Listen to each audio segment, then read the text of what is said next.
both were trying to run out on her. These people are nice, and you both were trying to run out on her. After getting their nails done, these two women allegedly tried to walk out the door without paying. Happening a lot this year, and unfortunately, they feel it won't be the last time.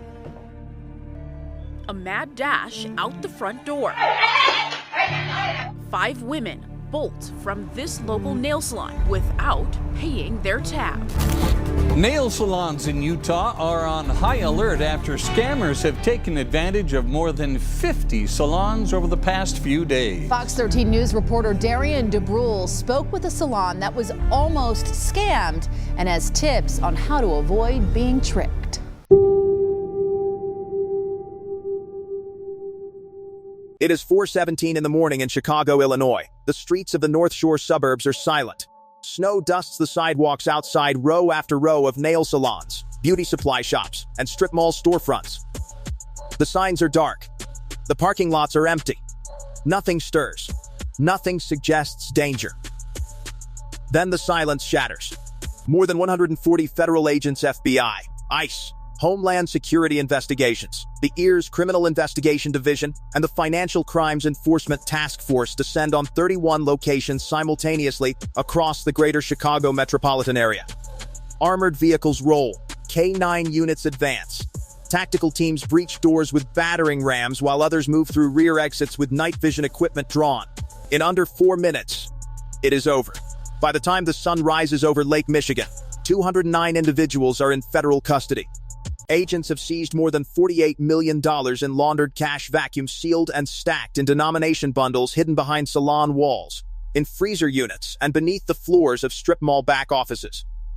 Financial investigators are already tracing another $6.3 billion in suspected criminal proceeds moved through shell companies, cryptocurrency platforms, and foreign banking networks over the previous 6 years. And at the center of it all, a network so deeply embedded in Chicago's commercial landscape that most people walked past it every single week without once suspecting what was happening inside. Tap, like right now.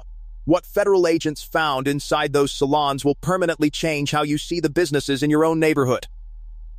His name is Wei Zhang, 44 years old, a naturalized U.S. citizen originally from Fujian Province, China. On paper, he was a successful entrepreneur, a real estate investor, the registered owner of 11 small businesses spread across Cook County, DuPage County, and the northern suburbs of the Chicago metro.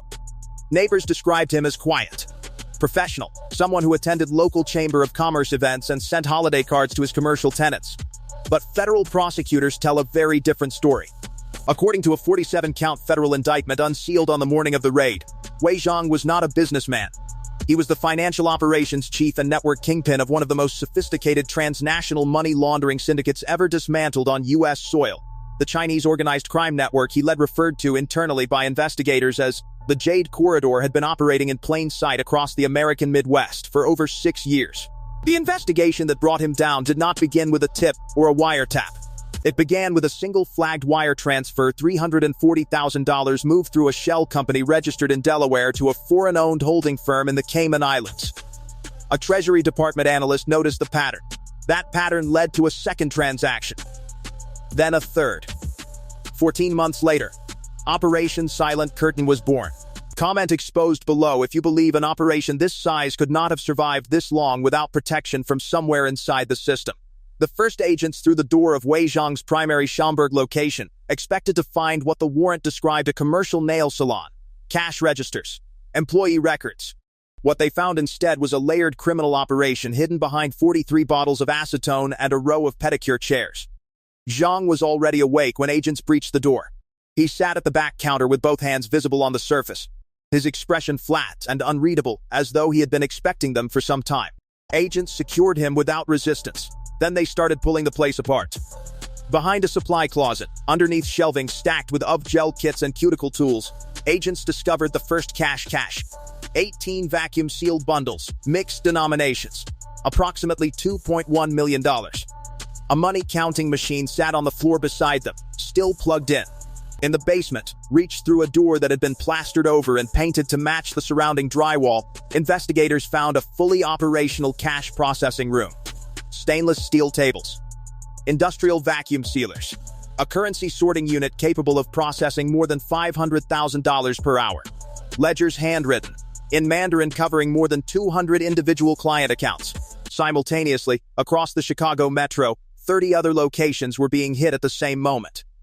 At a Naperville warehouse registered to a logistics company with no active shipping contracts, agents found 12 commercial freezer units. Inside each one, not frozen goods but banded cash stacks, encrypted external hard drives, and prepaid debit card bundles still in their original packaging. Estimated total from that location alone, $8.4 million.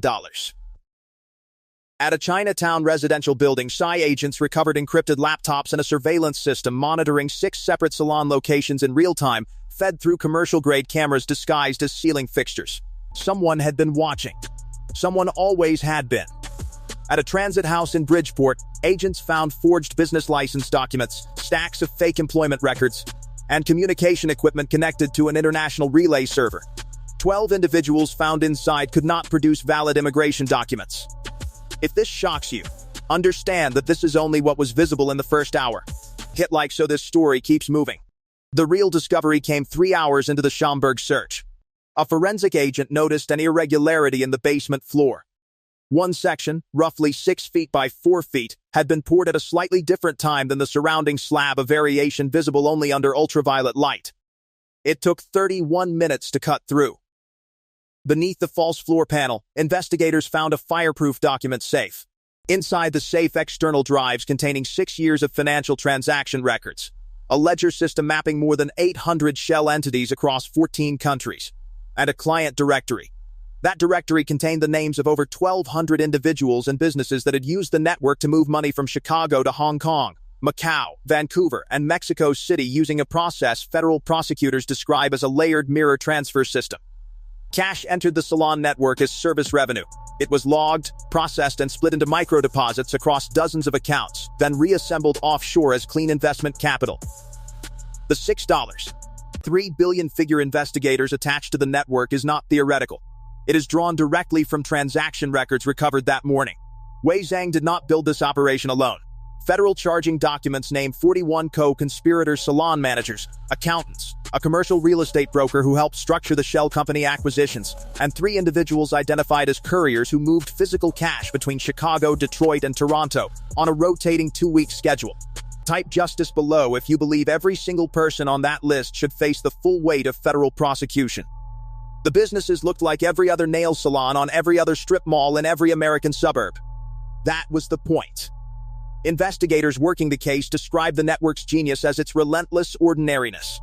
Salons that charged market rate prices, employed actual cosmetologists, offered real services, filed real tax returns that showed modest, plausible revenue figures, nothing that would trigger an audit, nothing that would raise a flag.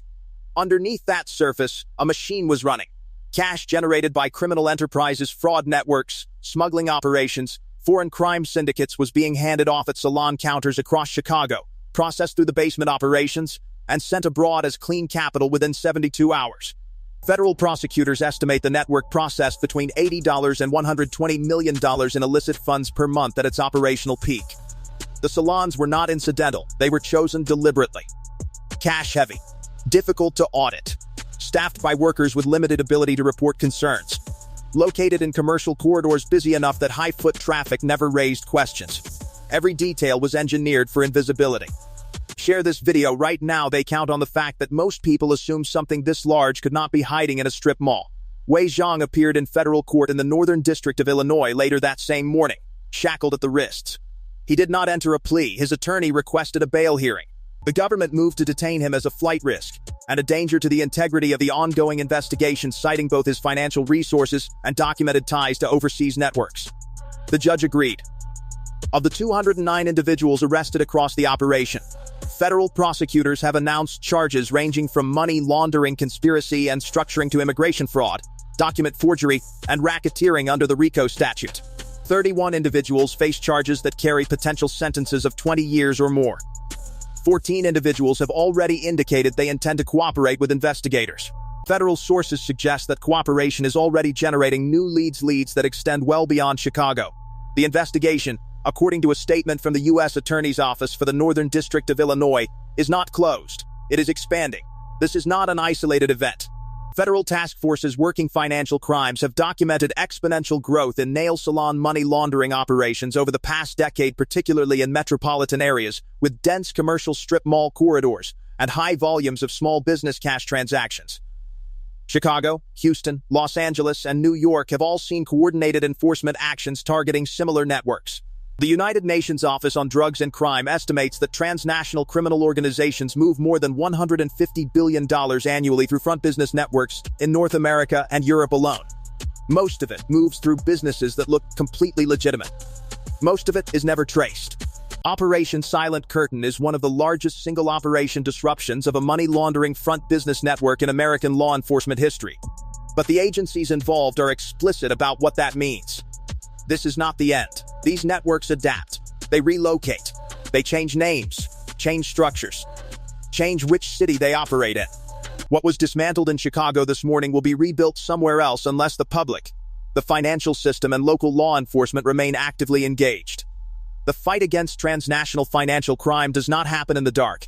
It happens when people pay attention, when they ask questions, when they refuse to look away from something that doesn't quite add up. Hit like so this story breaks past the algorithm and reaches every community where networks like this are still operating unseen. Comment below, say what you actually think about an operation this size running undetected for 6 years in American suburbs. Share this with someone who believes this kind of criminal infrastructure only exists in foreign countries or in fiction. Show them what federal investigators found underneath a strip mall nail salon in Schaumburg, Illinois. And subscribe so you don't miss what comes next, because the investigators involved in this case have made one thing very clear.